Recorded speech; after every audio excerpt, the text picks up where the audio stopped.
अस्सलाम वालेकुम जी। बहुत सारे कपल्स हमारे पास ऐसे आते हैं जो हमल कंसीव करने के लिए कोशिश कर रहे होते हैं, लेकिन हमल ठहर ही नहीं रहा। उनकी हम रिपोर्ट्स करवाते हैं, रिपोर्ट्स नॉर्मल होती हैं। ख़वातीन के अंदर किसी किस्म की कोई सिस्ट नहीं होती, ओवरीज में यूट्रस में फिब्राइड नहीं होता, हार्मोन्स ठीक होते हैं और साइकिल भी उनको ठीक आ रहा होता है, ओवुलेशन भी टाइम पे होती है। मर्दों के अंदर सीमन के एनालिसिस की रिपोर्ट भी उनके शोहर की ठीक होती है, लेकिन हमल फिर भी नहीं ठहर रहा। और इसकी एक वजह जब फाइंड आउट होती है तो पता चलता है कि वेजाइना की पीएच ठीक नहीं है। जो मर्द और ख़वातीन प्रेगनेंसी के लिए कोशिश कर रहे हैं, आज की इस वीडियो को ज़रूर देखिएगा स्किप किए बगैर। इंपॉर्टेंट टिप आपको दूंगा कि वेजाइना की पीएच को आपने कैसे ठीक करना है, और सिंपल सी आसान सी 2 रेमेडीज़ हैं जो आप घर में ही पानी से तैयार कर सकते हैं। ये रेमेडीज़ आपकी वेजाइना की पीएच को ठीक करेंगी और हमल को जल्दी कंसीव करने में आपकी हेल्प करेंगी। मेरा नाम है डॉक्टर ताहिर, चैनल है आपके लिए डॉक्टर हेल्पिंग हेल्थ, सब्सक्राइब जरूर कर लीजिएगा। अब इससे पहले कि आपको वेजाइनल पीएच को ठीक करने के लिए 2 रेमेडीज बताऊं, पहले ज़रा बात को थोड़ा सा समझ लें कि प्रेग्नेंट होने के लिए किसी भी खातून को सबसे इम्पोर्टेंट चीज़ क्या चाहिए? स्पर्म।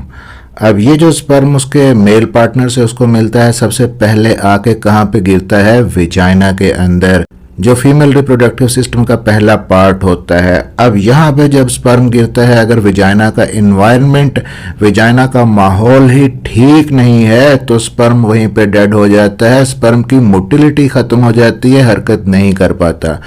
अब इस वेजाइनल इन्वायरमेंट से मुराद है वेजाइना की पीएच, और वेजाइना की पीएच बहुत ही अहम रोल प्ले करती है स्पर्म को जिंदा रखने में, स्पर्म को मोटाइल रखने में। पीएच का नॉर्मल होना जरूरी है। रिसर्च ये चीज प्रूव करती है कि स्पर्म को जिंदा रहने के लिए थोड़ा सा अल्कलाइन मीडिया चाहिए होता है।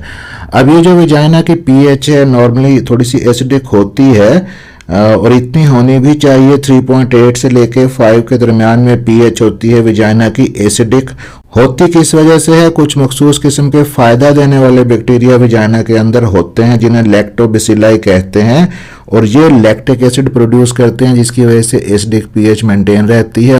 बाहर के जरासीम हमला नहीं कर पाते और आप इन्फेक्शन से बची रहती हैं। लेकिन समटाइम्स ऐसा होता है कि बाज़ औक़ात ख़वातीन के अंदर ये लैक्टोबैसिलाई जो बैक्टीरिया हैं बहुत ज़्यादा बनना शुरू हो जाते हैं, जिसकी वजह से लैक्टिक एसिड ज़्यादा बनता है। जब लैक्टिक एसिड ज़्यादा बनता है, बहुत ज़्यादा तेज़ाबियत हो जाती है वेजाइना के अंदर। ऐसी सूरत में आपको इरिटेशन होती है, खारिश होती है, इचिंग होती है, वाटरी किस्म का डिस्चार्ज भी हो सकता है, लोअर एब्डोमेन में पेन भी रह सकता है। आपकी जो वेजाइना वॉल है उसके सेल्स हैं वो श्रेड होकर बाहर आना शुरू हो जाते हैं डिस्चार्ज के अंदर। इसको साइटोलिटिक वेजिनोसिस कहते हैं हम। और इस किस्म का जब एनवायरनमेंट हो जाए तो डेफिनेटली वहाँ पे स्पर्म भी जिंदा नहीं रहता और हमल ठहरने के चांसेस भी कम हो जाते हैं। अब ये सारी चीज़ आपको बताने या समझाने का मकसद ये है कि वेजाइना की पीएच का नॉर्मल रहना ज़रूरी है जल्दी हमल कंसीव करने के लिए। और वेजाइना की पीएच डिस्टर्ब तब होती है जब ऐसी ख़वातीन जिनको बार बार रिपीटेड इन्फेक्शंस होते हैं उसकी वजह से भी पीएच डिस्टर्ब हो जाती है, या अगर आप नहाते वक्त, बाथ लेते वक्त इंटरनली वॉश करती हैं अपनी वेजाइना को जेट शावर से, या कोई वी वॉश, बाजारी chemical scented V wash use करती हैं, साबुन या शैम्पू यूज़ करती हैं, डॉशिंग करती हैं, अंदर तक पानी डालती हैं अपने जिस्म के, तो ये चीज़ भी वेजाइना की पीएच को डिस्टर्ब करती है और हमल ठहरने के चांसेस को कम करती है, इसलिए इसको भी अवॉइड करना चाहिए।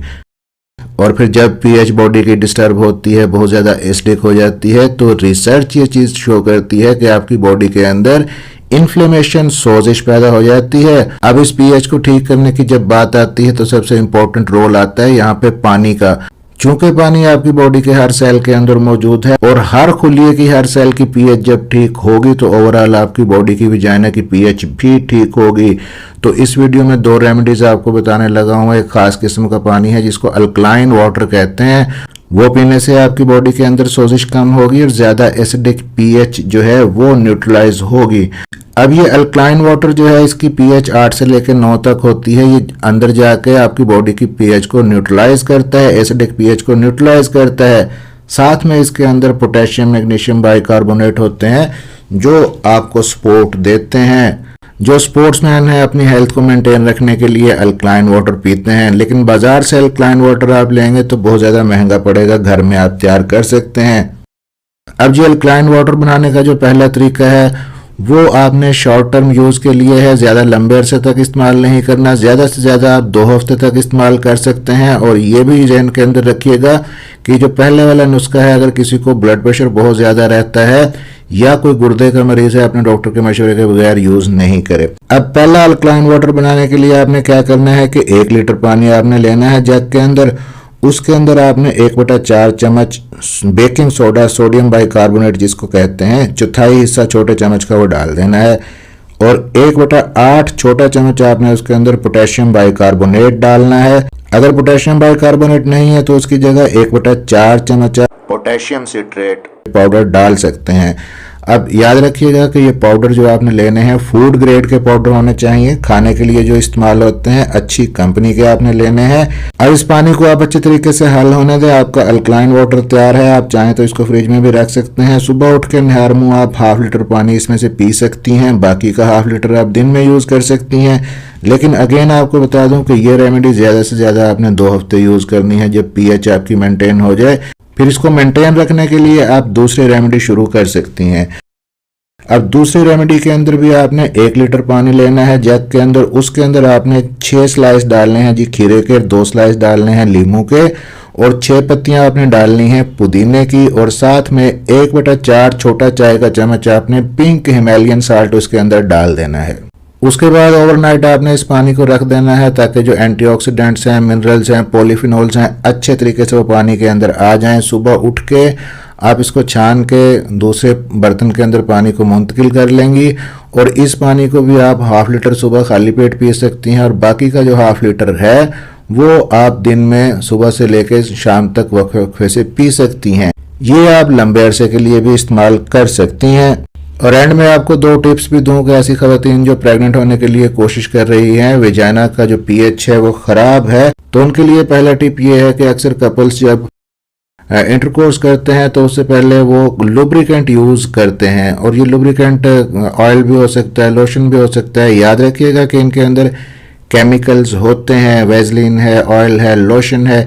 ये केमिकल जब अंदर जाते हैं तो वेजाइना की पीएच को डिस्टर्ब कर देते हैं, इसलिए लुब्रिकेंट यूज़ नहीं करें। उसकी बजाय आप फोरप्ले पे फोकस करें ताकि नेचुरल सिक्रीशंस बने अंदर खुद ब खुद, और खुद ब खुद लुब्रिकेशन हो जाए।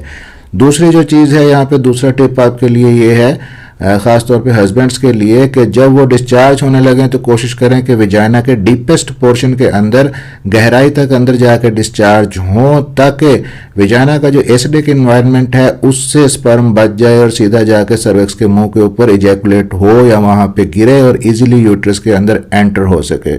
मिलते हैं इसी तरह की अगली किसी इन्फॉर्मेटिव वीडियो के अंदर। अपना ख्याल रखिएगा, दुआओं में याद रखिएगा। वीडियो अच्छी लगी हो, इन्फॉर्मेटिव रही हो, लाइक और शेयर जरूर कर दीजिएगा। अल्लाह हाफिज़।